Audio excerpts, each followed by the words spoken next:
हो जन्मघर मेरो तर पुरै नेपाल मनपर्छ, जे छ हामी नेपालीको चलन चाल मनपर्छ, देशको माया राष्ट्रियता हुनेलाई मात्र लाग्छ धेरै।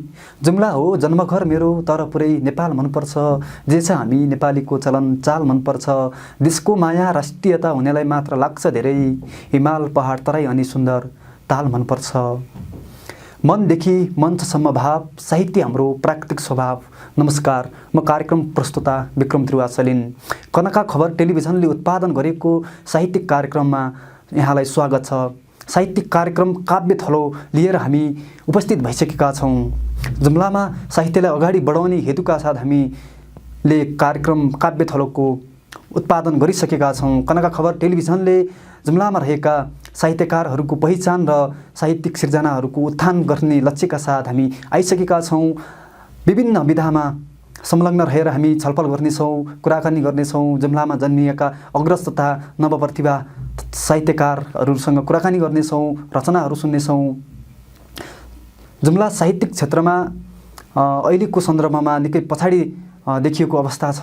यसलाई कसरी हामीले जोगाइराख्ने, जुम्ला एक खस साहित्यको जुम्ला एक खस सभ्यता भएको ठाउँ हो।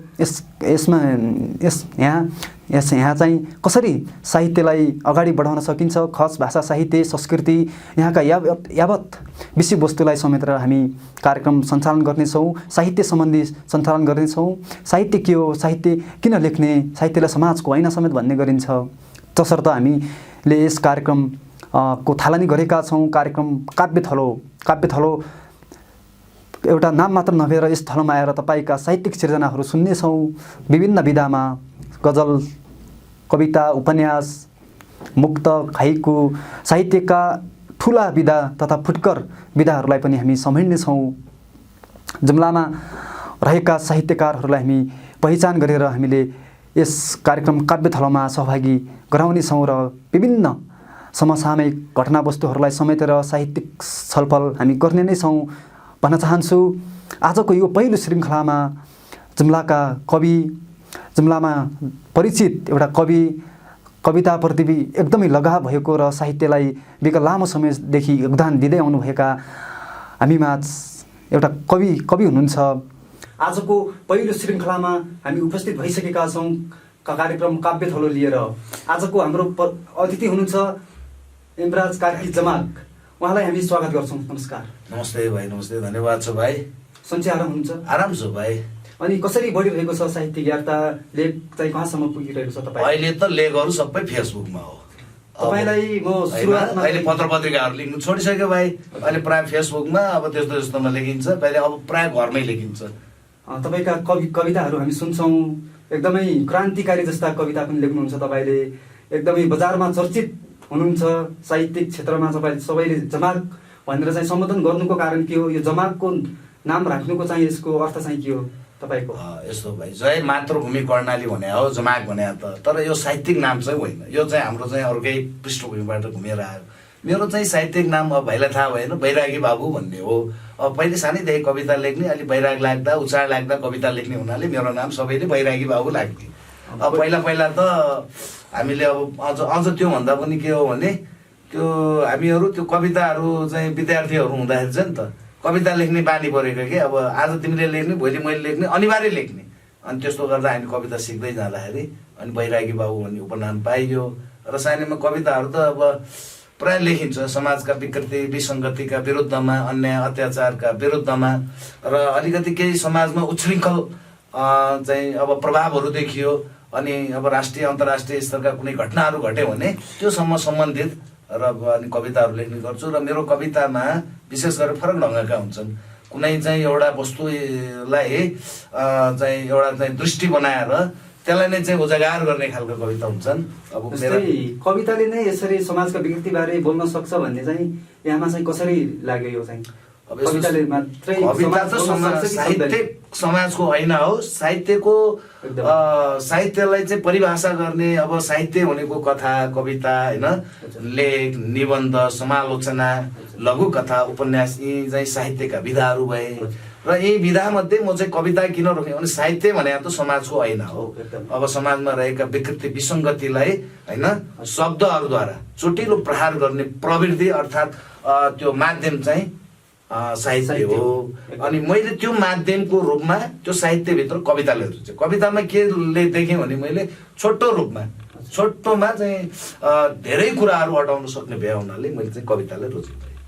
ठिक छ, तपाईँले कविता लेख्दै गर्दाखेरि चाहिँ आजसम्म कतिवटा कविताहरू लेख्नुभयो? तपाईँका कृतिहरू निस्के कि निस्केनन्, प्रकाशित भयो कि भएनन्, यसबारेमा अहिले अब मैले लेख्ने भन्दा पनि अब हामी चाहिँ म भन्दा पनि हामी 50 सालदेखि लेख्न आयो। 2053 सालमा आएर हामीले भित्ते पत्रिका भन्ने निकाल्यौँ। अनि एउटा जुम्लेली युवा साहित्य समाज भन्ने एउटा गठन भयो। त्यो जुम्लेली युवा साहित्य समाजको अध्यक्ष हामीले चाहिँ त्यो माधव फन्चौरी, अहिले त्यतिखेर माधव फन्चौरी भन्दा अहिले माधव चौलागाई, उहाँ लामराको हुनुहुन्छ। उहाँले कर्णालीका कुरा भनेर अस्ति भर्खर यो सोर्खेलमा हामीले अनि सुन्यौँ होइन, उहाँ त्योतिर लागिरहनुहुन्छ। उहाँको अध्यक्षतामा एउटा जुम्लेली युवा साहित्य समाज गठन गऱ्यौँ। यो जेपी गणेश रोकाया, नरेन्द्र देवकोटा, बालकराम देवकोटा, अनि म तर लालप्रसाद चौलागाई, हरिबाबु चौलागाई लगायतको एउटा नारायण आचार्य लगायतको टोली थियो। त्यो टोलीले अनि भित्ते पत्रिका निकाल्ने, हामीले आमामादेखि कविता लेख्ने। अनि त्यो भित्ते पत्रिका लिएर भीमप्रसाद श्रेष्ठको घर छ, अलिक यो के भन्छ यसको नाम, टिपिसी गरेको घर छ। पहिला त्यहाँ कच्ची घर थियो, त्यसको भित्तामा सूचना टाल्थ्यो। हामी त्यही भित्ते पत्रिकाबाट सुरु गऱ्यौँ र सुरु गरिसकेपछि हामीले 57 सालमा आएर 56-57मा उत्सुक पाइला भन्ने एउटा अर्धवार्षिक पत्रिका निकाले। धेरै भाइहरूका विद्यार्थीहरूको रचनाहरू, लेखहरू एकदम उत्कृष्ट किताब भनेर त्यस बेलाको चाहिँ चर्चित किताब हो। अनि त्यसरी गर्दै आइयो भाइ। र पछिल्लो पिरियडमा आएर यो साहित्य जुम्लामा चाहिँ अलिकति तल परेको जस्तो लाग्छ कि मलाई। किनभने प्राय मान्छेहरूले अहिले हामीले कुनै कविता कार्यक्रम यो जुम्लेली युवा साहित्य समाज भन्ने गठन गरेका छौँ। म त्यसको सचिव पनि हुँ। हाम्रो माथि रामकृष्ण बुढाथापा अध्यक्ष हुनुहुन्छ, पुरीचन्द्र देवकोटा, चर्चित मान्छेहरू त्यहाँ हुनु, खडानन्द चौलागाई लगायतको मान्छेहरू हुनुहुन्छ। अब भाइ पनि हामीसँग हुनुहुन्थ्यो होइन। हामीले प्रयास गऱ्यौँ तर कोही एकजना सुन्न आउँदैन। अब त्यो समस्या अहिले प्राय मान्छेहरू के छ भने अनलाइनमा, फेसबुकमा दायाँ बायाँ लेख्ने, अनि त्यो त्यतातिर हेरेर अनि पढेर अब उनीहरूलाई चित्त बुझाइसकेका हुन्छन्। र मान्छे अहिले के भएछन् भन्दा अल्छी पनि भएछन्। गएर सुन्नुपर्छ, राम्रा कुराहरू भन्नुपर्छ भन्ने एउटा चाहिँ अवस्था छैन होइन। त्यसकारण साहित्य जुम्लामा अहिले अझ धेरै पछाडि परेको छ। र यो रत्नाकर देवकोटा र त्यसपछि आउने कुनै अर्को रत्नाकर देवकोटा जुम्लामा जन्मिन सकेको छैन।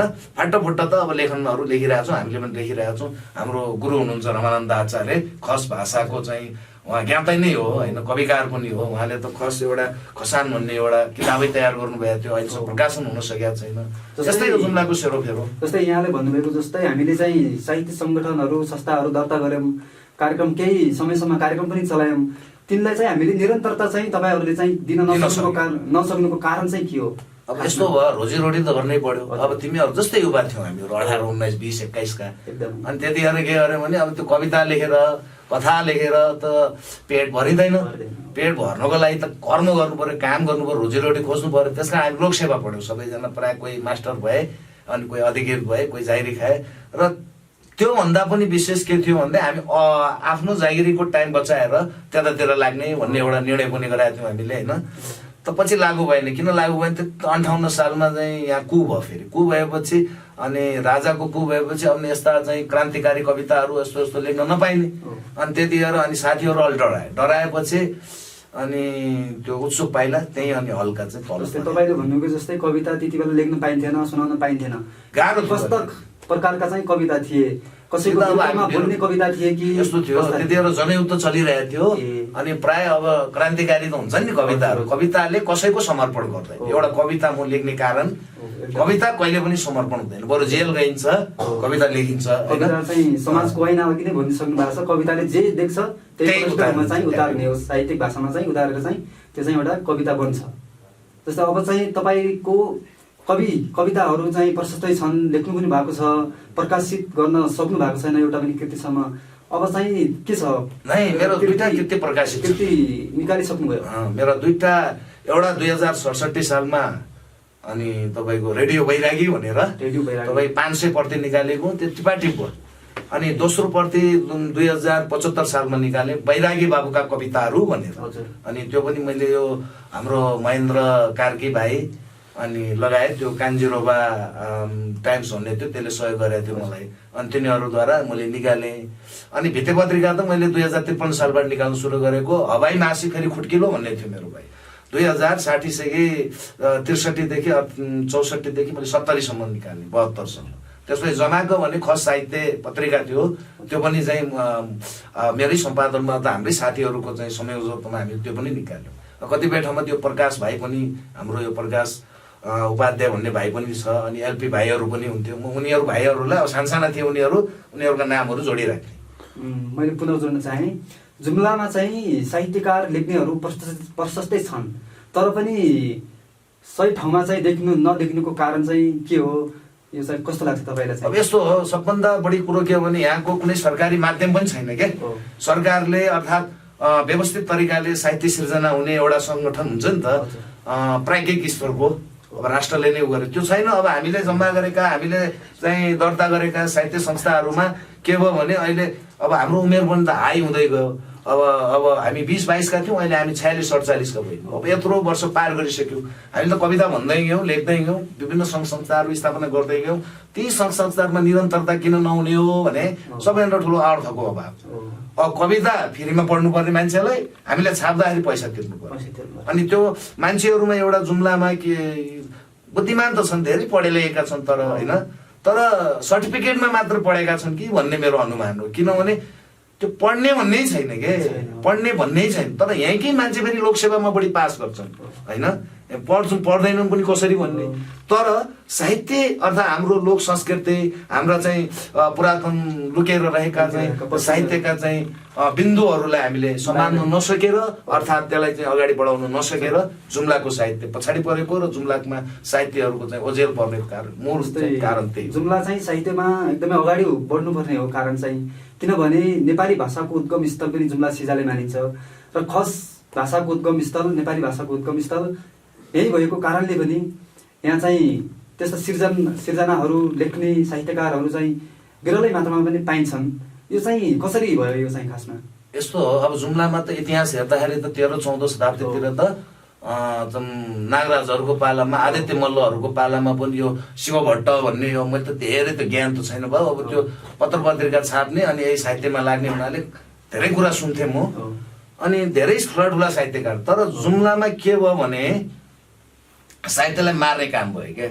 जब 1846मा यो गोर्खा राज्यले जुम्लालाई चाहिँ आफ्नो अधीनस्थ बनायो, त्यसपछि यहाँ भएका साहित्य, संस्कृति, राजनीतिक सबै कुराहरूलाई चाहिँ पूर्वेली के अरे यो शाही सरकारले चाहिँ नामेट गर्यो के। नामेट अहिले कुनै पनि यहाँ कुनै ठाउँ बाँकी होला, दरबारहरू उहरू। तपाईँले भन्नु खोज्नुभएको चाहिँ पहिला सिजा राज्य चाहिँ छुट्टै थियो, जब पृथ्वीनारायण शाहले चाहिँ एकीकृत गर्नुभयो, जब नेपालसम्म सिजा गाँसियो, जुम्ला गाँसियो, त्यसपछि चाहिँ यो साहित्य जुम्लाको राजनीति सबै कुराहरू सामाजिक तल पर्यो। किन तल पर्यो भने के भनाइ छ हामी सुन्छौँ अहिले, परापुरा हाम्रा बाबुहरूले पनि सुनेका। त्यतिखेर बहादुर शाहको नेतृत्वमा जुम्लामा आक्रमण भयो। अब आक्रमण भइसकेपछि 2-3 चोटिसम्म जुम्लीले हार मानेन, होइन। हार्नु भोटे कुकुर पाल्ने, यहाँको त त्यो अडिङ्गलागार चाहिँ गोलागार बनाउने, शत्रुहरूलाई जित्नको लागि चाहिँ खस, अब हाम्रो खस राजाहरूले त राजधानीमा गएर कर उठाएर खान्थे भने त कति बहादुर थिए। 22 राज्यको चाहिँ सम्राट चाहिँ 22 राजाको चाहिँ यो राजधानी जुम्ला थियो, होइन। 22 राज्यको राजधानी जुम्ला थियो भने भाषा साहित्यको पनि त विकास भएको थियो नि त त्यतिखेर त, भएकै हो पक्कै। त्यो साहित्य चाहिँ त्यो चाहिँ मार्ने काम चाहिँ भयो। अब 1846मा के भने ठुलो घटना भयो के भयो भने 3 चोटि नमान्ने यिनीहरूलाई त अब तेस्रोचोटि गोर्खालीहरूले जुम्लीहरूलाई अथवा जुम्लाको राजा सोभान शाहीले आक्रमण गरेर जितिसकेपछि, सोभान शाही यहाँबाट भागिसकेपछि त सारा जुम्लीहरूलाई के अरे 18 त होइन 12 वर्ष मासतिरका सबै युवा लोक्ने मान्छेहरूलाई चाहिँ टाउको काटेर अर्थात् उनीहरूले खेदाडेर मार्ने काम भयो। र यहाँ हजारौँ महिलाहरूलाई बलात्कार पनि गर्ने काम भयो। त्यतिखेर उन्मादमा हुन्थे उनीहरू, होइन, के गरे सारा त। अनि यहाँका भएका जो पुराना ऐतिहासिक तत्त्वहरू हुन्, ऐतिहासिक बिम्बहरू हुन्, तिनीहरूलाई नामेट गर्ने काम गरियो, यहाँबाट हटाउने काम गरियो। र ती सबै हटाइएपछि अहिले पनि हामी शिलालेखहरू कुनै कुनै तले सिरडुस्कामा देख्छौँ तिमी। अनि यहाँ अलि हनुमान मन्दिर छ। यो हनुमान मन्दिरमा यहाँदेखि काठमाडौँ 184 कोस मात्र टाढा छ। स्टुडियोमा उपस्थित गराउने छौँ र जाँदा जाँदै आजको कार्यक्रमको हामी करिब अन्तिममा आइसकेका छौँ। जाँदा जाँदै कविता सुनौँ तपाईँका। धन्यवाद छ। अब कविता त मैले आज अब सामान्य भने हुनाले लेख्न, तर पनि मेरो एउटा चाहिँ छोटा 2-3वटा कविता म भाइलाई सुनाउँछु। सपना र लास। सपनाहरू मारेर मान्छेका केही थान बारदारहरू बचाए उनीहरूले शाही बगैँचामा। सपनाहरू मारेर मान्छेका केही थान भारदारहरू बचाए उनीहरूले शाही बगैँचामा। द्वापर सकियो अँध्यारो सुरु अर्को कुनै मानव बस्तीमा। मान्छे मरे पनि सपनाहरूको बाली लगाए यिनीहरूले इन्कलाबको मैदानमा एउटा सभ्यता उडायो, एउटा भविष्य उडायो। यो सपना र लास। म अलि बिरलै खालको कविता। सपना र लास एकदमै यो चाहिँ कस्तो कल्पना गरेर लेख्नु भएको कविता यो चाहिँ होइन। यस्तो हो, यो अहिलेको शासन व्यवस्थालाई हजुर मध्यनजर गरेर चाहिँ व्यङ्ग्य हान्न खोजेको कविता चाहिँ हो यो। भाइ अब यो अर्को कविता कस्तो छ भने यो स्वाहा भन्ने छ। यो अलिकति आधा सुनाउँछु म। कहिलेकाहीँ यस्तै कविताहरू पनि लेख्छु। स्वाहा भन्ने शासनमा प्रचण्ड प्रतापी, भाषणमा ज्ञानेन्द्र झडापी, ओम राम भट्ट स्वाहा स्वाहा, बाबुराम भट्टराई स्वाहा। राजा रामचन्द्रको राज्य, ज्यानमारालाई माफी, यति भए पुग्छ काफी, न्यायालय स्वाहा स्वाहा, रामचन्द्र स्वाहा। एमसीसी एसपीपी अझै कति छन् गोलमालहरू, नागरिक नै बेचिदिने बोलबालहरू। द्वापर सकियो बालकृष्ण जन्मिए, कृष्ण स्वाहा बाल स्वाहा स्वाहा, बालकृष्ण स्वाहा। कम्युनिस्टको सान, माधव नेपालको आन, राष्ट्रिय पार्टी हुन सकेन, कलम चिन्ह स्वाहा स्वाहा, माधव नेपाल स्वाहा। काङ्ग्रेसमा चिल्ली बिल्ली मच्चिँदै, गगन थापा मचाउँदैछन् झल्लिँदै, गिरिजा सेरे 5-5 वाला पीएम हुन्, शेरे त श्रीमतीका ग्वाला हुन्। आर्जु स्वाहा स्वाहा, शेरबहादुर स्वाहा। उखान टुक्का हल्दा हल्दै उखाने नेता भन्छन् केपी बा, अबको 5 वर्षमा ओली स्वाहा स्वाहा, एमाले स्वाहा। भैँसी उपहार दूध खाऊं, काम नपाए नैनीताल जाऊं, हिमखण्ड देश हाम्रो सगरमाथा निशानामा छ, नदी नाला स्वाहा स्वाहा, नेपाल भारत सिमानाका पिल्लर स्वाहा। घन्टी बज्दैछ जनता रोज्दैछ, खै के कुरा खोज्दैछ, रवि लामी छानेको नागरिकता स्वाहा स्वाहा, रवि लामी छाने स्वाहा। पूर्व राजा कल्की अवतार लिँदै, कुना कोप्चा सबै ठाउँ जय जयकार, पर्चा टाल्दै संसदमा दावा बोल्दै, ज्ञान बहादुर स्वाहा स्वाहा, पूर्व राजा स्वाहा। अन्तमा पूर्व पश्चिम खुचडिँदैछ, उत्तर दक्षिण दोचिँदैछ, उफ्रिँदैछन् लोन्डुप दोर्जेहरू, उफार्दैछन् वैदेशिक हस्तक्षेपहरू, लोन्डुप दोर्जेहरू स्वाहा स्वाहा, विदेशी हस्तक्षेप स्वाहा। ऋणको भारी बोक्नै पर्ने, शिक्षा हाम्रो घोक्नै पर्ने, थाप्लोको ऋण स्वाहा स्वाहा, गोकन्त शिक्षा स्वाहा। एकदमै नेपालको राजनीतिक परिवेशलाई चाहिँ व्यङ्ग्य हानेर चाहिँ यहाँले कविता प्रस्तुत। अन्तमा के छ भाइ मेरो, नारा र गाली कवि पक्ष होइन, नारा र गाली कवि पक्ष होइन, वाह र ताली पनि लक्ष्य होइन, रोएर मात्र यो दिल छुँदैन, लेखेर मात्र कविता हुँदैन। हस्, धन्यवाद।